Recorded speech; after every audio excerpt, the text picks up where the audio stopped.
Alright everybody, welcome back to segment 3 of this episode of Trap Chat. Right now we're going to just be discussing, right now the Raptors have 15 games left, and we're going to discuss just how important are these last 15 games to their playoff, not to their playoff run. Ultimately, we know that the playoffs, we're guaranteed to be in the playoffs, and we are almost certain we're going to have a home court advantage. So, what do these 15 games really matter? At the same time, we have been playing poorly, and we want to be at least showing that we can play a bit better. So, here's where we discuss it. So, Sharp, what are your thoughts on that, or what do you have to say about the next 15 games and what? Yeah, well, looking at the schedule, 6 of the 15 games are against teams, Eastern Conference teams that are trying to make the playoffs.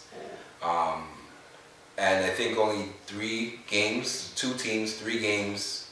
are against teams that are plus 500, which are 2 Chicago Bulls games and the 1 Houston Rockets game. Mm-hmm. So, looking on paper... That's a home game, the Houston game, too. Yeah, So looking on paper is a very favorable schedule for the Raptors, but these 2015 Raptors compared to the 2014 Raptors, kind of shaky, so, nothing is really set in stone.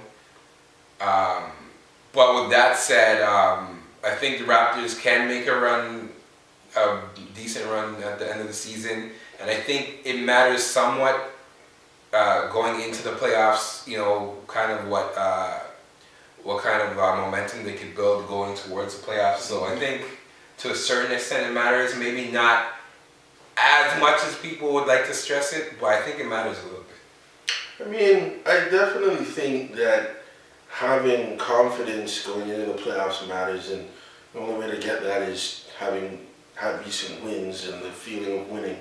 And I definitely do see that having that would be more of a benefit than not.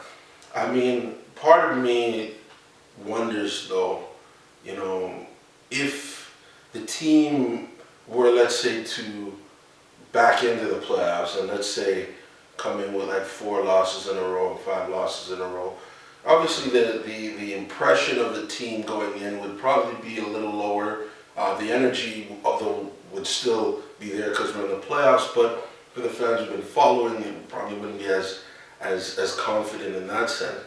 But that doesn't necessarily mean that the team itself wouldn't be confident in their matchup. That wouldn't say that the team itself wouldn't still believe that they can win that series, regardless. I can envision them saying something along the lines of, regular season was a regular season, that's over with, this is playoffs, and that whole mentality is different. So, sure, winning will certainly help, but I don't think losing as we come into the playoffs will hurt as much as it, as let's say winning would help. I have a quote here that I found on Twitter. It's a Grievous Vasquez quote. I will read it. It goes like this. We've got different guys, and we are a different team. We can't say that we have the same team. The whole dynamic is different. Every year, teams are going to change. We made a big change, and it was working for us at first, but now we have to get back to what got us here. It's too late now for us to try and figure out any of that. We have, 17, 16 games. We need to go out there and fight and play with more intensity. So my question to you, Big Beezee, what do you make of that quote from Vasquez? What is he trying to say? I think the biggest thing he's trying to say is he wants everyone to take a couple deep breaths, step back, and not necessarily just look at last season's team and this season's team and look at it as necessarily that they're on the same trajectory. Once you add new pieces and shuffle some guys around, the whole dynamic of the team changes, and I think partly what he wants to get across is that, just because they were able to execute a certain way last season and in last season playoffs doesn't mean that we should be expecting that out of this team this season. They're growing, they're learning each other, and they're going to use the next 15. At the time, there was 17 when he did that quote. The next set of games to kind of get themselves to that point. But the regular season versus the playoffs is almost like let's say going to like a university or something like that and getting a degree versus working in a full-time job environment, where obviously getting that degree, a strong foundation, it definitely does help. You learn how to learn, you learn about yourself and what it takes to be successful. And that's kind of like what the regular season is. You kind of learn about yourself, you kind of see where you gauge where you are and find out what your potential is. But at the same time, once you graduate university, you still gotta get a job. Like, you still actually gotta perform. You still actually have to be able to make a living. And that's kind of how I view the playoffs. Regardless of what you've done in university, whether you kind of shuffled your way out or whether you were summa cum laude, you still, at the end of the day, gotta be able to perform when you get your job. And for me, when I look at the Raptors, they may have struggled they may be struggling here or there, but once they graduate from the regular season and go into the playoffs, all that matters is how they execute against the matchup that they've got, and basically how their success is predicated on that particular performance against that matchup. So, I understand the value of the regular season, and as Raptors fans for years, regular season was all we've had. So, this was really all we had the opportunity to pay attention to. But, as we become a playoff team, I look at it as, okay, this regular season is just for you to build your foundation and obviously get through it healthy, so that come playoff time, you know what works and what doesn't work for you, and you can implement that against the other team. Yeah, and for the most part, I agree with that. Definitely, it's not as much on like the particular games of the regular season, but at the same time, especially during this slump, it's showing a lot of fundamental flaws within the team and the system.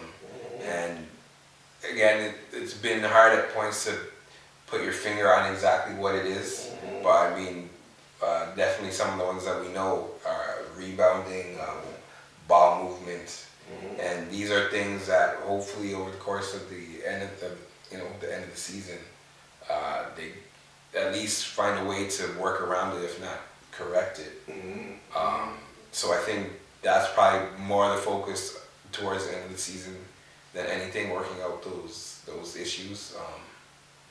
But I guess not as much, even though again I still think momentum has a little bit to do with it, but more so it's the process and the strategy that they're going to be implementing in the playoffs.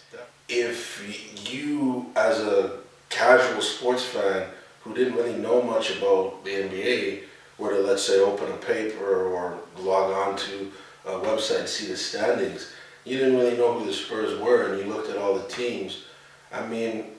You'd see the Spurs 7th in the Western Conference and think, oh, this team isn't, they're probably not that great. Look at this Golden State team, this Memphis team, this Atlanta team. Look at all these records. These are the great teams. And then when you think that the Spurs team are a team, they know how to use the regular season to get themselves ready for what it is that they're going to be facing in the playoffs. And they know that, having the best record in the regular season doesn't really amount to anything if you end up being like the Dallas Mavericks. I think it was in 2008 or what year? 7 or 8, where it's like the best record in the league and losing the first round to a team that had won maybe like 15, 20 games less than you. So, really. And that same series is a testament to the matchups as well.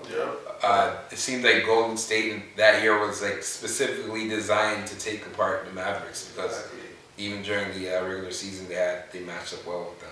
So not to put too much weight into that as well, but again, I'm not a proponent to this, as you know from the last trap chat. But some people are always like looking to get the preferred matchup in the playoffs, and I say just play it. But at the end of the day, either way, the Raptors have to get ready for the playoffs. You gotta be ready, not get ready. They just gotta be ready. Again, I keep saying healthy because until you get there, you don't know if you're gonna be healthy, and one injury can change everything.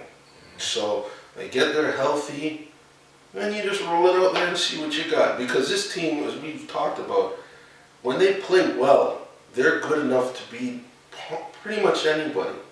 And if they play poorly, we saw them lose to the Knicks. Lose to anybody. So it's like, once they're in that position where, none of that other stuff matters, it's just the next 4 wins matter. Alright, so there you have it, folks. Another episode of Trap Chat is in the books. Again, we really thank you for listening and watching, and, show your support. Visit us online on our social media networks. We're on Facebook, Instagram, Twitter, at Trap95. That's at TRAPD95. Visit us on our website, trapsince95.com. Should be below. Make those comments. Exactly. And also don't forget YouTube. Yeah. We're on there. This is on there. So, watch, like us, recommend us, subscribe, and follow, and keep commenting. And also don't forget to do some video responses on YouTube if you like what you see, or if you have something that you want to say to us. So again, from the Trap Since 95 team, C# major, to our big Beezee here. Don't forget, it's for fans, for better, for worse, whatever. we out. We did not.